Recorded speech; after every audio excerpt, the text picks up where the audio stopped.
Assalamualaikum warahmatullahi wabarakatuh. Halo sahabatku, mahasiswa, para praktisi, dan seluruh masyarakat yang peduli bangsa. Saya Agus Budi Utomo, praktisi analisis kebijakan publik dan dosen dunia maya. Pada episode ke-12 ini, kita akan menguliti realita pahit di gedung parlemen.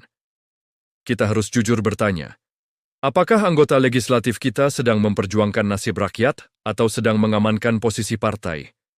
Di sisi lain, kita kembali mengingatkan pemerintah untuk tidak bosan, bahkan harus lebih intens, memberikan pernyataan kebijakan yang jujur dan transparan.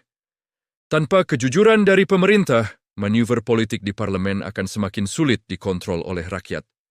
Dalam teori public choice, politisi seringkali bertindak berdasarkan insentif pribadi atau kelompok, partai, daripada kesejahteraan umum. Inilah yang kita sebut sebagai paradoks kepentingan. Sesuai dengan manifesto pesisir, kita melihat dampak nyata dari paradoks ini. Seringkali, anggaran untuk wilayah ekstrim dan pesisir disandera atau dialihkan demi kepentingan politik praktis. Visi besar Presiden Prabowo Subianto untuk kedaulatan pangan dan digitalisasi bisa terhambat jika legislatif lebih sibuk dengan agenda internal partainya. Kita butuh transparansi total agar rakyat tahu siapa yang benar-benar bekerja untuk pesisir dan siapa yang hanya bekerja untuk kursi. Transparansi pernyataan pemerintah. Pemerintah harus terus memberikan pernyataan resmi yang jujur agar rakyat memiliki data pembanding saat anggota legislatif memberikan narasi yang berbeda. Publikasi kinerja Kedapil mendorong adanya laporan berkala yang terbuka tentang apa yang sudah diperjuangkan anggota DPR bagi wilayah pesisir dan daerah terluar di daerah pilihannya. Penguatan suara non-partai, mengajak elemen mahasiswa dan praktisi untuk terus menyuarakan solusi objektif agar kebijakan tidak melulu disetir oleh kepentingan politik praktis. Halo sahabatku, bertemu kembali dengan saya Agus Budi Utomo, praktisi analisis kebijakan publik dan dosen dunia maya.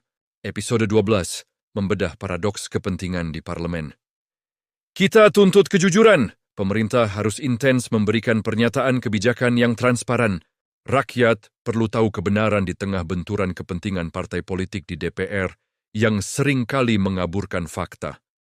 Dalam manifesto pesisir, kita tidak ingin nasib rakyat di wilayah ekstrem dijadikan komoditas politik.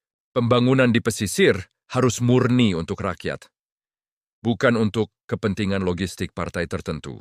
Mari kita kawal kedaulatan informasi dan kebijakan. Jangan lupa subscribe, like, share, dan tinggalkan komentar kritis Anda.